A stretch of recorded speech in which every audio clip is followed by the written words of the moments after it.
À 2 mois de la présidentielle, des voix s'élèvent pour attirer l'attention des hommes politiques les dangers qui pourraient planer sur le scrutin. C'est le cas de l'avocat, Mundrai Klavé. Le membre de la défense de Charles Blé Goudet relève qu'il suffisait de faire la preuve de la violation d'une consigne particulière, pour que soient réunis les éléments constitutifs du délit de la mise en danger de la vie d'autrui. Pour lui, les auteurs d'un tel comportement répréhensible ne sont que les hommes politiques à la conquête du pouvoir d'État. Tous sans aucune exception. Le plus blâmable étant celui qui détient le pouvoir de décision. Entre lui et les autres, la différence est de degré et non de nature.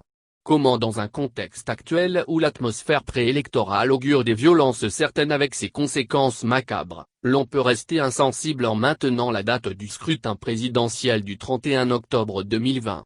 L'homme est-il au service de la politique ou la politique est au service de l'homme ? Interroge-t-il. Poursuivant, il fait observer que désormais 2 hypothèses s'offrent aux acteurs politiques et de relever. Reporter les élections pour créer les conditions d'un scrutin apaisé ou maintenir la date avec la certitude d'une instabilité politique, laquelle entre ces 2 hypothèses exprime l'amour pour sa nation et pour ceux qu'on dirige ? Banalisant tout jusqu'à l'extrême, je vois des programmes de dépôt de candidature des prétendants à la magistrature suprême. Ils avancent ces hommes politiques.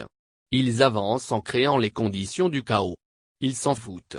Que représente la vie humaine devant leur ambition démesurée du pouvoir ?